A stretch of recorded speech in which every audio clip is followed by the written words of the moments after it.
Assalamualaikum warahmatullahi wabarakatuh. Waalaikumsalam warahmatullahi wabarakatuh, Mem. Ya, terima kasih bagi anak-anak Bu Nisa yang pagi hari ini masih mengikuti live Zoom untuk pembelajaran sejarah Indonesia pada edisi Kamis ya, Nak. Baik, sebelum kita memulai pembelajaran pada pagi hari ini, ada baiknya kita berdoa supaya kita diberikan kesehatan, keselamatan, kemudian keberkahan dalam hidup, kemudian kita bisa segera terlepas dari pandemi ini, sehingga kita bisa berkumpul langsung ya ke sekolah seperti biasanya. Oke, berdoa kita mulai sekarang.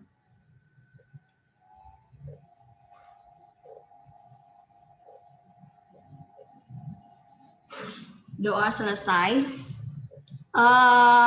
Baik anak-anak Bu Nisa, pada pagi hari ini kita masih akan membahas ya tentang seputaran Sumpah Pemuda.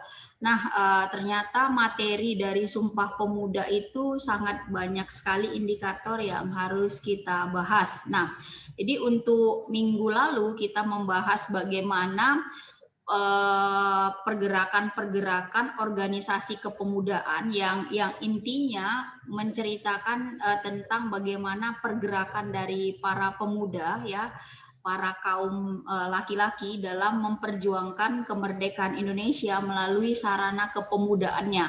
Nah, untuk minggu ini kita akan membahas tentang bagaimana pergerakan yang dilakukan oleh kaum wanita ataupun kaum perempuan. Nah, saya akan langsung saja share PPT yang sudah saya buat. Nah, jadi materi kita pada minggu ini seperti yang saya katakan adalah kita ingin membahas tentang bagaimana perjuangan para pemuda dan wanita ya dalam pergerakan pasca Sumpah Pemuda. Nah, jadi yang akan kita dapatkan indikator pada pagi hari ini adalah bagaimana kita bisa menganalisis perjuangan dari para gerakan-gerakan perempuan ataupun wanita yang bisa kita lihat terjadi di sekitaran abad ke-19 dan abad ke-20 nantinya. Nah, ketika kalian melihat PPT yang saya tampilkan, nah seperti inilah kondisi-kondisi real yang terjadi pada abad ke-19 pada waktu itu, di mana ternyata ya para perempuan-perempuan itu juga nggak mau kalah dengan para lelaki ataupun para laki-laki. Kenapa? Untuk melakukan yang namanya pergerakan. Nah, jadi mereka juga pernah mengadakan sebuah kongres ataupun sebuah pertemuan, atau dalam bahasa simpelnya itu adalah mengadakan sebuah musyawarah yang khusus diperuntukkan bagi para wanita-wanita yang berasal dari Indonesia. Hampir sama sih seperti gerakan dari para pemuda seperti Jong Java, Jong Celebes. Nah, Kongres Perempuan juga menampilkan perempuan-perempuan dari berbagai daerah yang ada di Indonesia. Nah, jadi indikator kita sudah nampak ya di depan kalian. Nah, kemudian nanti yang akan kita bahas adalah bagaimana ya sejarah dari Kongres Pemuda. Nanti kita akan berbicara mengenai Kongres Pemuda Indonesia yang pertama yang dilakukan di bulan Desember 1928, kemudian terjadi lagi Kongres Perempuan yang kedua di tahun 1935, kemudian nanti ada Kongres Perempuan Indonesia yang ketiga di tahun 1938, dan nanti Kongres Perempuan keempat yang dilakukan 1941. Artinya ya, Kongres Perempuan ataupun pertemuan para perempuan-perempuan ini membahas tentang bagaimana kontribusi yang dilakukan oleh para wanita atau para perempuan Indonesia dalam pergerakan nasional Indonesia ya, dalam penentangan terhadap kolonialisme di Indonesia. Nah, jadi kalau kalian lihat sampai dengan Kongres Perempuan yang keempat di 1941 itu masih ya masa penjajahan Belanda. Nah, jadi nanti akan kita bahas mengenai kongres-kongres perempuan ini. Nah, jadi apa yang dimaksud dengan Kongres Perempuan Indonesia? Jadi ketika kita membahas tentang kongres ya, kongres perempuan yang ada di Indonesia, maka yang akan kita tampilkan adalah mereka ya, para perempuan itu membuat sebuah gerakan ya, membuat satu gerakan yang menginginkan atau mengupayakan membantu memperjuangkan kemerdekaan Indonesia untuk memperjuangkan hak-hak perempuan dan diskriminasi. Nah, seperti yang kalian ketahui bahwasanya memang kedudukan perempuan Indonesia sebelum kemerdekaan dan sesudah kemerdekaan itu juga masih sangat terpinggirkan atau masih mengalami diskriminasi. Nah, jadi pada tahun 1928 sebenarnya para wanita-wanita Indonesia ataupun para perempuan-perempuan Indonesia itu sudah bergerak, ya, sudah melakukan langkah-langkahnya dalam apa? Dalam upaya mempersiapkan kemerdekaan atau memperjuangkan kemerdekaan. Jadi kedudukan perempuan ya pada saat itu sebenarnya ya hampir sama dengan kedudukan laki-laki. Karena apa? Karena di balik kekuatan laki-laki yang kuat itu ada perempuan-perempuan yang super tangguh dalam mendampingi para laki-laki pada saat itu ya, 1928 sampai 1941. Nah, jadi ada istilah ya pada saat itu, pada di abad ke-19 ada istilah perempuan bergerak. Nah, jadi awal muasal dari perempuan bergerak itu latar belakangnya adalah ya beberapa faktor-faktor yang saya bacakan dan ada di slide kalian. Nah, yang pertama, kaum perempuan itu sebenarnya memiliki peranan penting dalam perjuangan untuk kemerdekaan serta awal-awal pembangunan negara kesatuan Indonesia. Namun, kenapa? Sedikit literatur yang menulis tentang sejarah maupun peringatan monumental yang dilakukan oleh perempuan Indonesia. Banyak sebenarnya ya para perempuan-perempuan ini melakukan apa? Melakukan gebrakan-gebrakannya. Kalau yang sudah ini kan sudah kalian ketahui bahwasanya apa? Gerakan perempuan itu yang kalian tahu adalah gerakan Kartini. Nah, jauh sebelum Kartini bergerak, ternyata kan memang sudah ada para perempuan-perempuan tangguh, para perempuan-perempuan hebat yang memperjuangkan kemerdekaan Indonesia. Kita sebut saja namanya adalah Laksmana Malahayati. Yang di dalam sejarah nama beliau itu dituliskan sebagai seorang perempuan tangguh karena berhasil membunuh Cornelis de Houtman. Nah, semua orang pasti tahu siapa Cornelis de Houtman.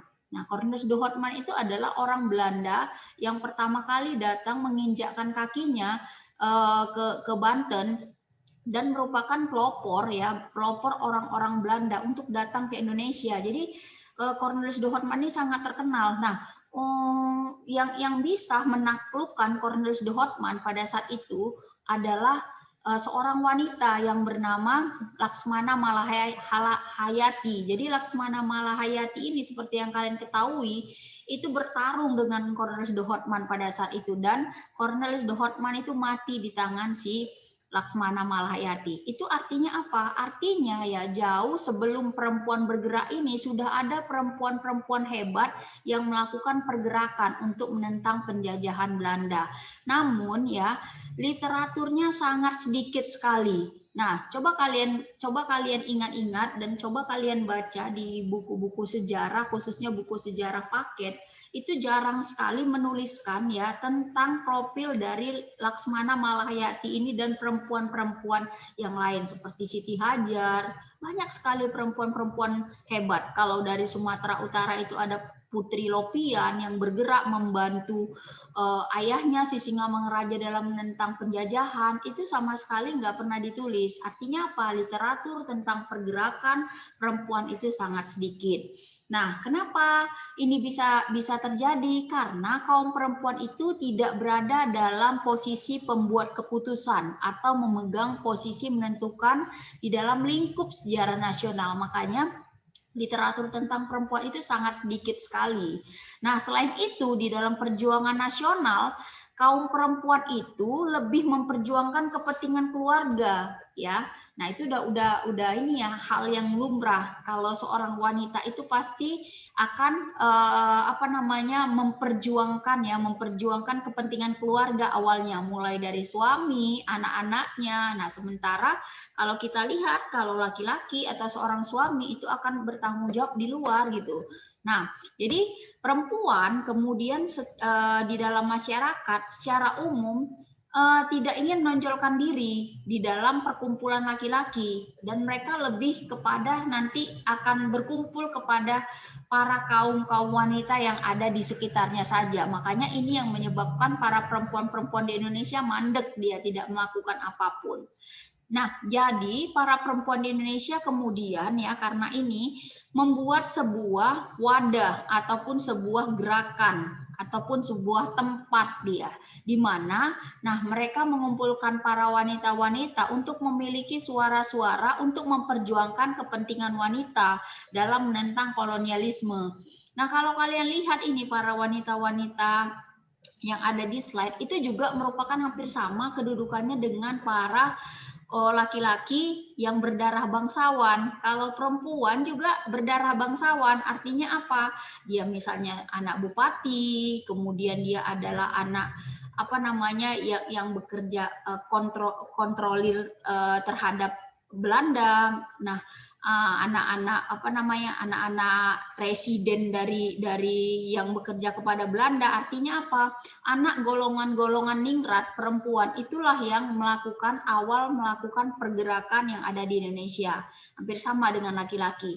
Nah, awalnya bagaimana apa yang mereka lakukan dulu? Nah, pertama mereka adalah mengajari para perempuan-perempuan itu dulu ya. Yang pertama adalah di masalah rumah tangga.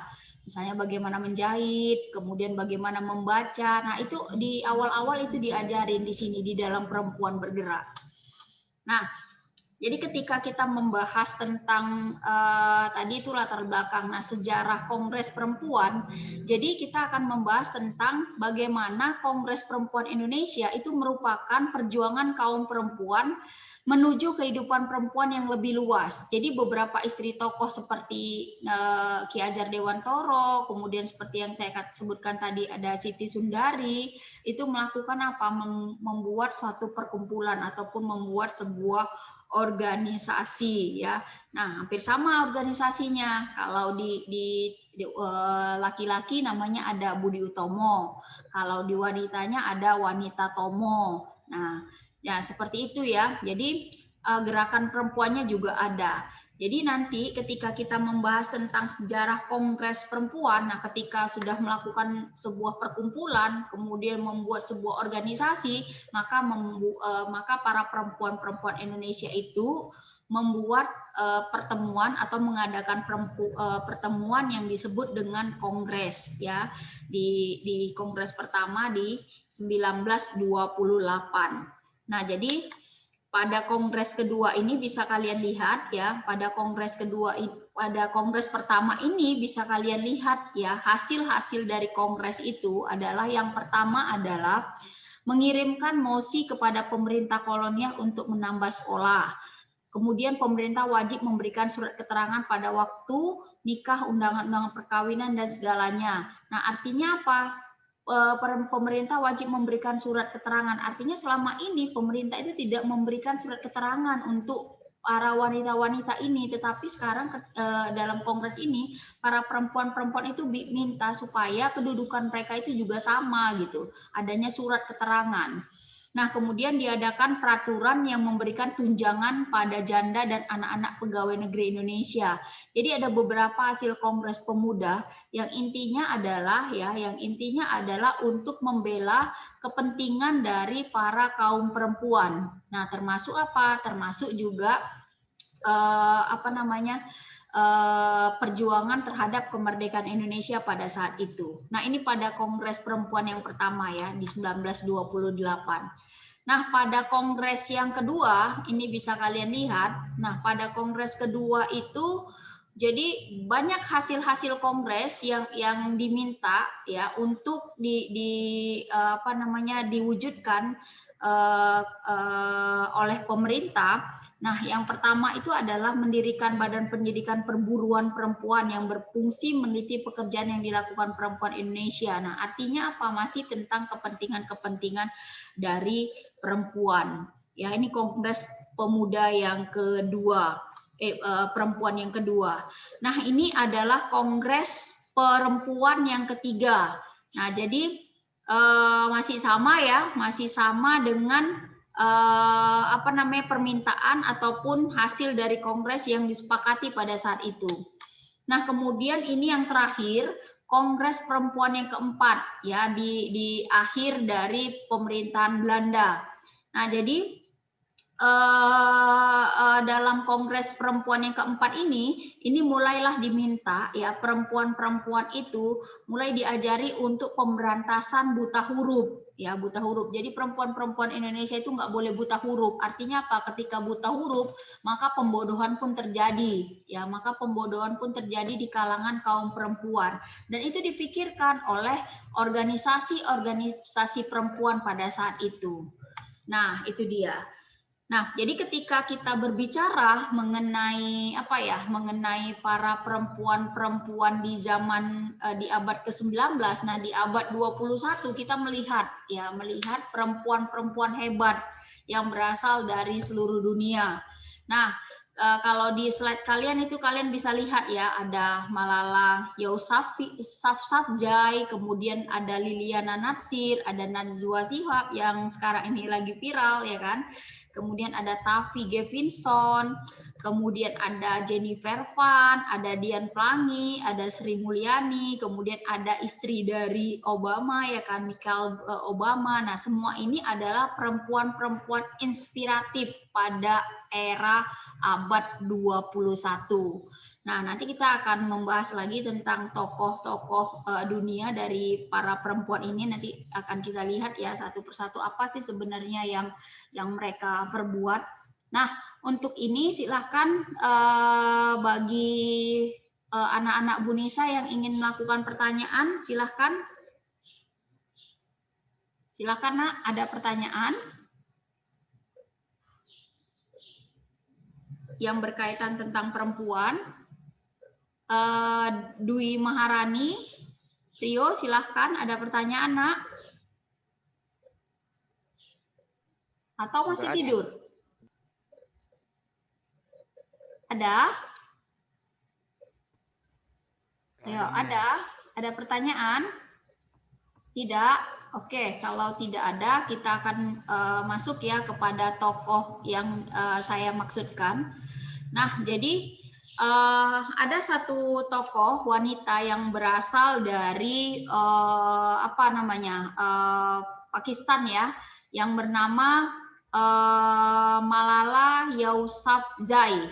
Nah, jadi Malala ini adalah tokoh perempuan yang sangat tangguh sekali di era abad ke-21, walaupun dia nanti dalam penentangan pergerakan-pergerakannya itu sempat dia mengalami kekerasan fisik, dipukulin kepalanya, kemudian diculik, kemudian dikejar-kejar oleh para kelompok-kelompok yang tidak menyukainya, tetapi dia nggak pantang menyerah ya, dia tetap saja melakukan aksi kemanusiaannya. Nah, jadi apa yang dia tentang, yaitu di situ ada istilah wanita tidak diperbolehkan untuk mendapatkan pendidikan yang layak. Artinya apa? Wanita itu nggak berhak untuk mendapatkan pendidikan, untuk bersekolah. Nah, ini ditentang sama si Malala. Kemudian dia juga melakukan satu gerakan untuk membela hak wanita dari sisi pendidikan dengan membuat sebuah blog. Jadi untuk para anak-anak Bu Nisa, khususnya untuk para anak-anak Bu Nisa yang perempuan, itu bisa saja ya membuat sebuah gerakan ya kan, dengan membuat sebuah blog. Blog itu apa ya? Blog itu isinya tentang perempuan, tentang apalagi ya, tentang misalnya apa yang sudah dilakukan perempuan-perempuan inspiratif untuk menginspirasi para perempuan-perempuan yang ada di Indonesia. Nah, kemudian bisa saja isi dari blog itu kegiatan-kegiatan misalnya para perempuan ataupun anak-anak remaja di desanya, itu juga merupakan suatu motivasi untuk apa? Untuk para perempuan-perempuan ataupun para anak-anak remaja putri untuk mengisi dari kemerdekaan itu.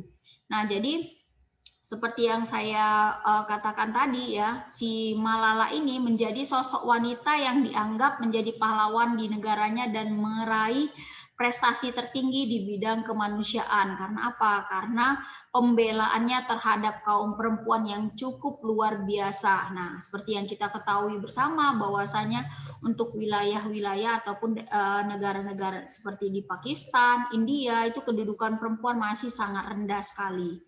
Nah, kemudian satu tokoh lagi ya, ini juga pasti kalian sudah kenal, nih tokoh dari Indonesia, Liliana Natsir, pebulu tangkis yang sudah mengharumkan nama Indonesia melalui prestasi-prestasinya meraih emas ya di apa namanya di bidang olahraga bulu tangkis. Ini salah satu perempuan yang menginspirasi juga. Artinya apa? Seorang perempuan juga bisa melakukan hal yang seperti laki-laki, seperti apa? Bermain bulu tangkis, dan dia bisa meraih emas dan menjadi pemenang pertama di Olimpiade Rio di tahun 2016 dan sangat mengharumkan nama Indonesia di tingkat dunia. Jadi Liliana Natsir ini sangat terkenal sekali ya di dunia saat ini, khususnya di dunia perbulu tangkisan.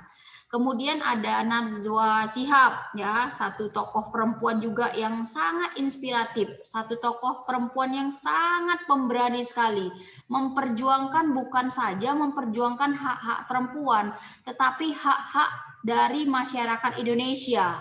Jadi karir dari Najwa itu adalah awalnya sebagai jurnalis ataupun wartawan, dan kemudian dia melesat ketika dia menjadi jurnalis reporter di Aceh, meliput tentang bencana tsunami di tahun 2004.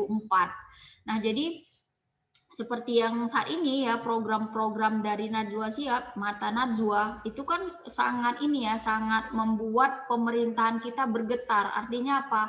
Terus saja banyak orang-orang yang tidak menyukai Najwa karena apa? Karena perkataan-perkataannya, kemudian penyindiran-penyindirannya terhadap ketidaksesuaian yang terjadi di masyarakat. Nah, semua orang itu kagum dengan Najwa Shihab. Artinya seorang Najwa itu mampu untuk mewakili nama ya seluruh masyarakat Indonesia melalui perkataannya kepada pemerintah. Ini luar biasa sekali, dan Najwa adalah salah satu favorit saya. Kemudian ada Tavi ya. Tavi ini adalah seorang remaja ya. Jadi usianya masih sangat beliau. Dia ini berasal dari Amerika. Nah, dia sangat terkenal sekali di dunia fashion ya. Jadi walaupun usianya pada saat ini 20 tahun, nah jadi dia sudah memulai karirnya di bidang fashion itu ketika umurnya 12 tahun dengan membuat sebuah blog fashion terfavorit di Amerika. Jadi ini juga merupakan salah satu tokoh yang inspiratif sekali. Artinya apa? Dia masih muda tetapi sangat kreatif sekali untuk mengembangkan kreativitas dia di dunia fashion dan dan si Tavi ini juga menjadi seorang penulis dan editor di majalah fashion ternama di Amerika. Artinya di usia yang belia dia sudah dikenal di mata dunia. Jadi ini sangat luar biasa ya. Nah, kemudian ada Jennifer Pan ya yang dia adalah seorang pebisnis ya, seorang pebisnis dan memberanikan dirinya untuk datang ke Amerika. Ya, memberanikan dirinya untuk datang ke Amerika dan memantapkan dirinya di bidang keuangan dan bersekolah di Amerika. Dan prestasi yang diraih oleh Jennifer Pan ini adalah prestasinya dalam bidang bisnis dan investasi di usia yang masih sangat muda. Jadi kedudukannya itu sudah sejajar dengan pebisnis-pebisnis laki-laki ataupun pria. Nah, ini Dian Pelangi, ini juga yang berasal dari Indonesia juga. Jadi dia bergerak di bidang fashion, ya. Ini udah terkenal juga nih di dunia nih fashionnya. Nah, khususnya untuk fashion wanita Muslim. Jadi awal tonggak dari fashion yang Muslim orang-orang Indonesia adalah dari Dian Plangi itu. Kemudian yang berikutnya ada Sri Mulyani, ya kalian pasti tahu siapa Ibu Sri Mulyani. Jadi beliau adalah menteri, ya, menteri keuangan, dan apa namanya, menurut dari versi majalah Forbes tahun 2008 berhasil memberikan terobosan termasuk membersihkan kementerian dari KKN dan birokrasi yang rumit. Tetapi ya Sri Mulyani ini pernah dirundung kasus, yaitu kasus Senturi, tetapi ya akhirnya dia terbebas karena apa? Dia bebas dari tuduhan yang pada saat itu terjadi, yaitu skandal Senturi, dan nama dia bersih gitu. Artinya apa? Artinya dia masih dicap sebagai orang yang jujur. Nah, ini adalah perempuan yang sangat inspiratif sekali. Jadi dunia juga mengakui, ya kan? PBB juga mengakuin. Semua orang tahu siapa Sri Mulyani. Nah, kemudian yang terakhir adalah Michelle Obama, yaitu istri dari Obama, di mana tokoh ini sangat inspiratif karena apa? Karena perempuan-perempuan yang berkulit hitam itu mengalami diskriminasi yang sangat luar biasa, dan dia membuktikan bahwasanya apa? Warna kulit itu ya tidak berpengaruh dalam hal apapun, malah orang-orang yang berkulit hitam itu bisa mensejajarkan kedudukannya dengan wanita-wanita yang berkulit putih. Seperti itu ya. Jadi bisa kalian lihat nanti di slide baca di slide saya. Oke, mungkin itu saja yang bisa saya berikan pada pagi hari ini. Silahkan satu penanya saya persilahkan. Ada yang mau bertanya, Nak, tentang materi kita pada hari ini? Ada? Kelas 11? Ada? Oke, kalau tidak ada, saya tutup saja untuk materi kita pada pagi hari ini. Nah, jadi saya akan mereview sebelum saya menutup ya pembelajaran kita pada hari ini. Nah, review hari ini adalah kita membahas tentang pergerakan ya para wanita-wanita Indonesia ya setelah Sumpah Pemuda. Nah, jadi para wanita-wanita di Indonesia itu sudah mengadakan kongres-kongres untuk perjuangan kemerdekaan Indonesia, mulai dari kongres yang pertama sampai dengan yang keempat ya, mulai dari hasil-hasil kongresnya itu masih bersifat internal maupun eksternalnya. Nah, jadi itu saja review materi kita pada hari ini. Minggu depan kita akan melaksanakan ujian harian ya. Nah, silakan persiapkan diri kalian. Berjumpa lagi dengan saya minggu depan. Assalamualaikum warahmatullahi wabarakatuh. Waalaikumsalam warahmatullahi wabarakatuh.